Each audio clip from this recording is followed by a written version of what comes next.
네, 남승환 변호사의 이런 법 저런 판례, 어제에 이어 오늘도 고 노무현 전 대통령 사자 명예훼손 얘기 더 해보겠습니다. 남승환 변호사 나와 있습니다.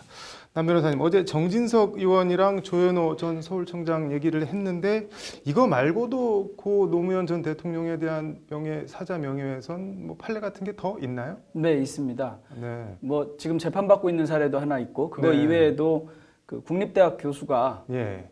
강의 시간에 전자개표기 등을 조작해서 당선된 가짜 대통령에 대해서 당신이 판결한다면 어떻게 할 것인가를 논하라, 이런 취지의 시험 문제를 내고 강의를 해서 문제가 된 적이 있습니다. 가짜 대통령은 여기서 노무현 전 대통령을 말하는 것입니다.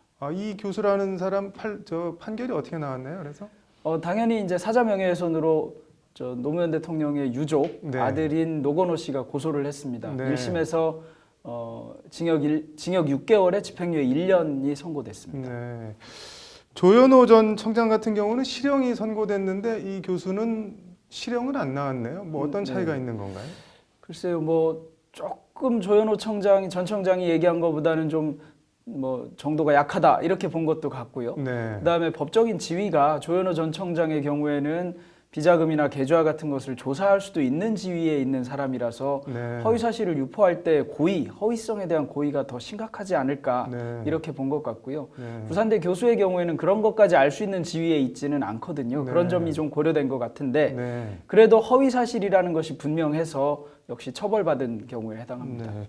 정진석 의원 같은 경우는 MB 정부 때 정무수석도 지냈고 뭐 내용을 잘 알만한 위치에 있으면 그럼 이 교수보다는 사회적인 지위가 조현오 전 청장 쪽에 가까운 거 아닌가요? 재판할 때? 그렇게 보일 것 같습니다. 그런데 네. 이제 정진석 의원의 경우에는 뭐 비자금 얘기는 좀 곁다리로 한 것 같아 보이고 네. 수사 관련 얘기는 곁다리로 했을 뿐이고 오히려 뭐 부부싸움 얘기, 가출 얘기 이런 네. 것을 했다는 겁니다. 네. 그런 점은 그 법률적인 판단이나 좀 비난 가능성에 있어서는 조현오 청장보다는 좀 낮아 네. 보이는 점은 있는데 네. 그렇다 하더라도 그 해당 그 국립대 교수에 비해서는 그 사실관계를 알 수 있는 지위가 좀 더 부여되어 있지 않았을까, 이런 생각이 듭니다. 그런데 그렇다 하더라도 부부싸움을 했는지 가출을 했는지 이런 점은 보통 알 것 같지가 않은 사항인데 굳이 네. 그런 얘기를 한 것은 좀 적절하지 않은 것은 분명해 보입니다. 일반인들이 보기에는 어떻게 보면은 뭐 부부싸움하고 뭐 혼자 돼서 뭐 이렇게 홧김에 뭐 투신을 했다라는 게 좀 더 심하게 명예를 훼손한 것 같은데 뭐 조 청장 발언이나 비교해 보면은 오히려 그런 게 덜하다는 말씀인 거네요. 명예훼손 정도가.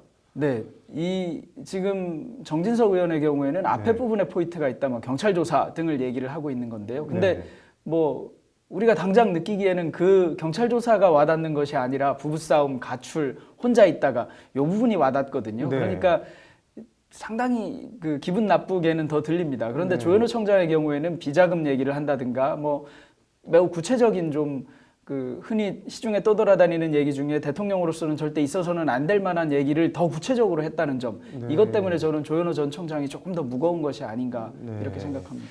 제가 궁금한 게 그 예전에 그 명량 그 영화에서 그 배설 장군을 뭐 좀 부정적으로 묘사했다. 그리고 예전에 드라마 1945 서울인가요? 거기서 이승만 전 대통령을 부정적으로 묘사했다 해서 사자 명예훼손으로 고소인가 고발인가 했던 것 같은데 그거는 판결이 어떻게 나왔었나요? 이승만 부정적으로 묘사한 드라마와 관련된 것은 네. 판결에서 무죄 판결이 나왔고요. 네. 배설 관련된 것은 검찰에서 불기소 처분, 무혐의 처분을 했습니다. 네. 이승만 관련된 사안에서는 주요 요지는 이거 드라마다. 네. 그래서 드라마인데 실제 실존 인물도 있고 실제 이야기도 있고 허구 인물도 있고 가상의 이야기도 있다. 네. 그래서 어떤 것이 드라마고 어떤 것이 사실인지 구별이 잘 안 된다. 네. 이런 취지가 포함되어 있습니다. 네. 배설 장군과 관련해서는 뭐 아마 그래서 같은 취지인 것 네. 같은데 고의성이 없다, 이렇게 경찰이 간단하게 판단했습니다. 근데 이렇게 뭐 유명을 달리한 지 수십 년 넘은 이승만 전 대통령이나 뭐 수백 년 된 뭐 배설 장군 같은 경우도 이게 사자 명예훼손의 고소 대상이 되기는 되나요? 후손이라면은? 어제도 말씀드린 바와 같이 고소권자에는 자손과 친족이 포함되어 있습니다. 네. 친족은 뭐 누구나 예상할 수 있는데 자손을 포함시켜 본 것으로 보면 좀 옛날 일이라 하더라도 고소할 수 있게 해준 것이 아닌가 싶고요. 심지어 자손과 친족이 없는 경우에도 이해관계인이 청구를 해서 검사가 이거는 좀 명예훼손 소지가 있다 이러는 경우에는 검사가 고소할 수도 있도록 해놓고 있습니다. 예. 그런데 아무리 그래도 수백 년 전 사람의 경우에 명예훼손은 시간이 흐르면 흐를수록 그 사람에 대한 여러 가지 설이 나올 수 있고 여러 가지 이론들도 나올 수 있고 이런 점에서 비춰보면 어떤 게 허위이고 어떤 게 사실인지 점점 그 경계가 불분명해질 겁니다. 그러다 보니까 사자 명예훼손으로 처벌하게 될 가능성이나 처벌할 필요성은 점점 떨어지게 될 거라고 떨어지게 되는 겁니다. 그러면은 뭐 제가 개인적으로 아는 어떤 뭐 분이든 아니면 뭐 정치인이든 뭐 인터넷 같은 데서 심하게 명예를 훼손당하는 걸 보고 있으면 제가 뭐 고소나 고발을 할 수 있는 건가요?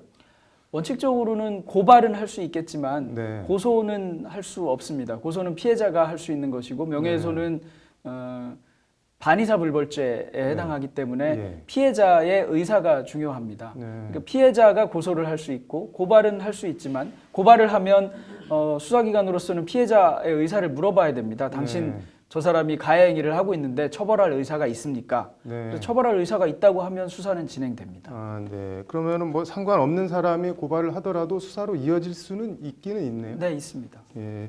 이거는 저 민사 소송 같은 것도 따로 청구를 할 수가 있나요? 네, 사자의 명예훼손의 경우에는 유족들의 명예가 유족들의 그 감정이 훼손됩니다. 그렇기 네. 때문에 흔히 말하는 위자료 배상 청구가 가능합니다. 정신적 손해를 입었다고 봅니다.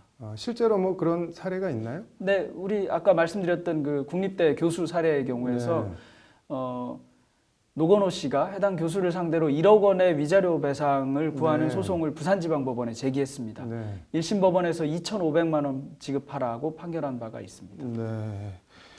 뭐 일단 정진석 의원 고소는 당했는데 예상을 해본다면 어떻게 보시나요?